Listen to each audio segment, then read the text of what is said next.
guys, what's going on? It's Ash here coming at you today in Clash Royale. Today we're going to be talking about the new and evolving bait deck meta. I'm really excited to share this one with you guys. We'll be featuring first-time pro on the channel, Light Pollux. He is a really good bait player. In fact, he's just won 8 grand challenges in a row using the deck that we're going to be spotlighting. And many of them, I think he said 5 of the 8 were 12-0 grand challenges. Now, this deck is also viable on ladder as well, especially if your miner and your princess are up to level. Now, we should start by talking about the miner and the princess, any legendary substitutions. So this is a newer version of bait with tornado, executioner, and miner, specifically catered to countering the current meta in the game.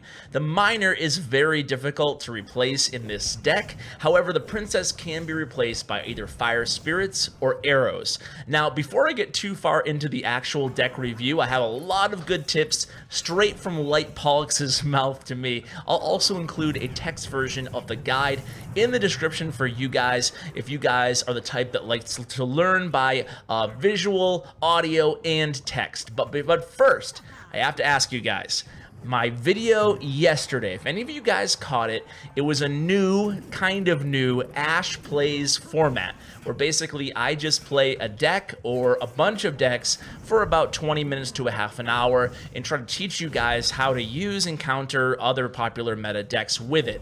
Now, I know a lot of you guys really enjoy this series. It was a popular request to have me playing decks mixed in with all the pro tips, even though I'm certainly no pro. But I wanted to get your feedback, though, on one quick thing. Do you guys like when I share just one deck, like my video yesterday? Or do you like when I share a variety of different decks all in one video? It can kind of be overwhelming, but it can also encompass a wide range of arenas that way. What I like to do is just pull up the popular decks on statsroyale.com in a given arena level and play a couple matches with each. So what I'm going to do is link both of those videos if you haven't checked them out. And if you can give me your feedback on what version of the Ash Plays series that you guys would like to see is, I'd really appreciate that. Okay, so let's move on to today's video. And where else would we be starting today other than the offense of this deck? Because it's kind of a chip deck, just like any other bait deck is traditionally. It's more chip. You're not going to be doing extremely punishing offensive combos or pushes unless you know your opponent doesn't have a good counter to your swarm units, your minion horde, your goblin barrel, your goblin gang. It's more of a chip deck, a chip, defend, and it's very, very powerful defensively and on offense too. So we're going to teach you guys how to use the deck, and again, Light Pollux is certainly the man to do so. So let's start out by talking about your win conditions. The Goblin Barrel, the Miner, and even the Princess a little bit. So the Goblin Barrel. The Goblin Barrel is, once we start talking about your first plays with this deck, we will talk more in depth about the Goblin Barrel and how you're going to be using it, but, you know, it's pretty self-explanatory. It's the Goblin Barrel. It's not rocket science. But the Goblin Barrel has changed a little bit, according to at least Light Pollux, in terms of how you're going to be using it in these bait decks. The first Goblin Barrel throw of the match, according to Light Pollux, should always be in that safe spot that won't be activated onto the King Tower by your opponent's Tornado, because everybody's running Tornado, including us in this deck lately. So you have to be very careful, both with your Miner and with your Goblin Barrel. You have to just assume at this point, until proven otherwise, that your opponent is indeed playing Tornado. So what is that blind spot? Well, it's hard to just say. It's hard to say, but basically, it's the exact opposite corner of your Crown Tower on the other side of your King Tower. So you want to aim it at that corner of the Crown Tower, and your opponent won't be able to use a Tornado to activate that Goblin Barrel onto their King Tower. So that's always where you should throw your very first Goblin Barrel. No longer do you put it right smack dab on the center, which used to be the best place to throw your first Goblin Barrel. So you always want to be cognizant of your opponent having Tornado until proven otherwise. So When you know they don't have log in hand, you always want to throw your goblin barrel. When you know they do have log in hand, well, Light Pollux always likes to just throw that juke barrel. Basically, he likes to chip away with the goblin barrel the entire match, and the thing about this deck, if you take away one thing about this deck, it should be what you should be thinking about during these matches. And this is a Ash add-on tip here. This is not something that Light Pollux mentioned, but, you know, it's something that I think I'm going to be adding to these pro tip videos because I think it's really important, and the answer is probably often going to be the same, which is, what are you thinking about when you're playing this deck? I mean, some of it's obvious, like what card are you going to play next? Where's your win condition? Where's your opponent's win condition? And what's your best counter? But more importantly than that, or at least to me, what I like to do is, the first thing I like to concentrate on when I enter into a match, really with any deck, but especially with bait decks, is what spells do my opponents have? More specifically, what counters to my goblin barrel? What counters does my opponent have in their deck? And that's what I want to try to learn in, you know, as soon as possible. Ideally, in the first minute of the match, I want to know every spell in my opponent's deck, if at all possible, because you don't want to play any sort of super aggressive plays until you know everything your opponent has. So it's really important to be cognitively thinking about what spells my opponent has. That way I can predict what they're going to use and when they're going to use it, so when it's available in their card rotation. So super important there. So goblin barrel, first goblin barrel always in the tile that can't be tornadoed. When you're sure they don't have a counter in hand, you always just throw it right smack dab on the center. And when you know they have a counter in hand but you don't have a better play other than a goblin barrel, just throw that juke goblin barrel a couple tiles behind the crown tower that you're targeting. Okay, the miner. The miner is a great addition to this deck in the current meta. It's awesome because you can even use it to switch the direction that an executioner is facing. It's funny, we're playing executioner in this deck, but executioner also incredibly on the rise, and that's thanks a lot to the Night Witch.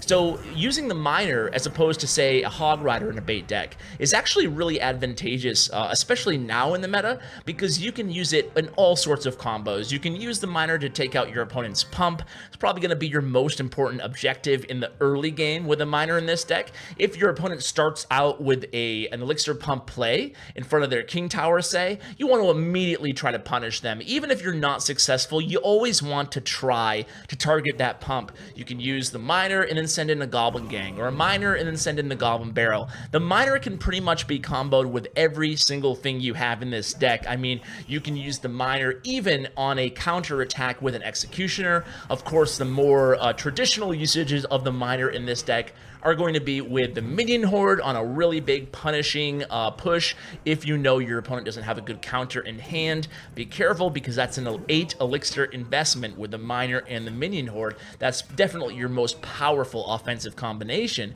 but that's why you have to be aware, right? You might know that your opponent only has log in hand for a spell and they have nothing else good to play against a minion horde, so that's when you want to go ahead and attack and not just count on that chip damage. So that's pretty much the miner. The miner, one last thing on the miner. Light Pollux says, in this deck especially, you never want to use your miner just for chip damage. So you don't want to send in a solo miner unless it's the end of the match and you want to get that final hit, or unless there's absolutely nothing else to play, which is very rare. So that's one thing with a miner. You always want to have an objective other than just doing chip damage. As far as chip damage goes, you can use your princess for chip damage if you're lucky enough to have the princess card.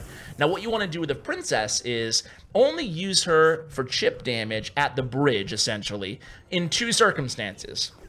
Circumstance number 1 is the tower has less than 1,000 HP left. So you're essentially just chipping away, trying to get 2 ideally hits, at least 1 hit with your princess, and maybe even more, onto that tower that's already low in health. So essentially you're just defending and chipping, defending and chipping. That's what this deck is, okay? You're defending goblin barrel, defending chipping with the princess, defending miner goblin gang, something like that. That's really what you're doing. You want to make sure you concentrate on defense, even though it's an aggressive deck. Don't let that fool you. You need to remain defensively aware at all times as well. Now, what if your opponent is doing a really big monster push against you, and you can see this deck is a little bit light in terms of big, strong defensive weapons, but let's not underestimate the Executioner Tornado combo. So we're moving into the defensive mentality that you're going to want to have with this deck. So what you want to do is just basically tornado activate your King Tower. That's the most important thing. That should be your first tornado. If your opponent drops a miner, a goblin barrel, or even obviously a hog rider onto your tower, and then after you activate your King Tower, then you can just pull the troops to the center of the map. If your opponent's coming at you with a really big beatdown push, such as say a Golem Night Witch or something like that, you want to commit roughly 6 elixir to the opposite lane early in their push. That way they can't hammer you with a really big push of their own. So an example would be if you know they don't have log in hand, you could just drop, they drop an 8 elixir golem, they don't have log, you just send in your miner and your goblin gang in the opposite lane, and that is a pretty good use of elixir to kind of mitigate their big offensive push that's going to be coming at you in the other lane. Okay, so let's talk about the rest of your defensive tips. Obviously, again, never overcommit. Like Pollux says, that's basically the #1 rule in this deck. Don't play too aggressively, especially early on. And aggressively can mean both offense and defense. You don't want to overcommit to defending with this deck. You have to be careful. This is a deck, even though a lot of people say, oh, it's a spell bait deck, it's a bait deck, it has no skill deck. That's not true at all. Trust me, guys. Bait is not a no skill deck. It requires a ton of really fast thinking and good decisions. And there's a lot of decisions that you have to make. And at least in my mind, what differentiates a skill deck with a no skill deck, even though I personally think every deck requires some elements of skill, but it's basically how many decisions you have to make during a match. So in my mind, sheep decks actually require a higher level of skill in one sense of the word, because you're making more decisions, even though oftentimes the gravity of each of those individual decisions isn't as high as a big, heavy, expensive beatdown deck. But anyway, that's probably a conversation for another day. So defensively, we're talking not overcommit, always pressure opposite lane with 6 elixir if needed. You're relying heavily on your tornado to activate your King Tower, and of course your Executioner Tornado is your biggest defensive weapon. Now with this deck, the first 2 minutes in overtime are really the same type of play, with the caveat of, like we just discussed with the Princess, you'll be using her defensively mostly in the first 2 minutes in back of your King Tower. It's an ideal opening play with this deck to use the Princess in back of your King Tower and just take it easy and see how your opponent reacts. Of course, it is a bait deck, so if your opponent uses arrows or uses the log against your Princess, then you're going to know that's what they have, and you're going to know it's out of rotation. So if your opponent comes at you early with arrows on your Princess, say, in the beginning of a match, then you can just go ahead. That's an example of when you might want to consider going aggressive with an 8 elixir push of the minion horde in the opposite lane, because they just use their arrows.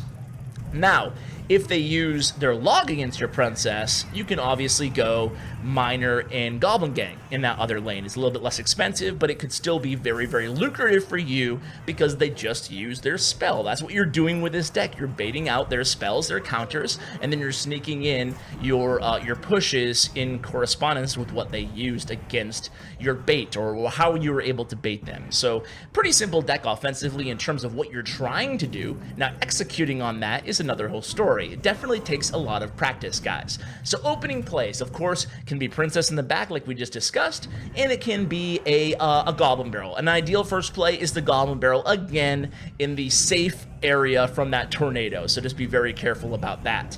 Now, a big takeaway from this deck, before we get to the common mistakes, is, and then we'll go to some play-by-play, is chip, defend, repeat. That's Light Pollux's mantra when it comes to this deck.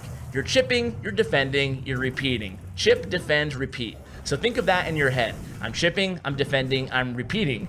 It's not like a beatdown deck where you're going to get a monster push that usually doesn't happen. Unless, again, you can get that minion horde in there when you know they're out of counters.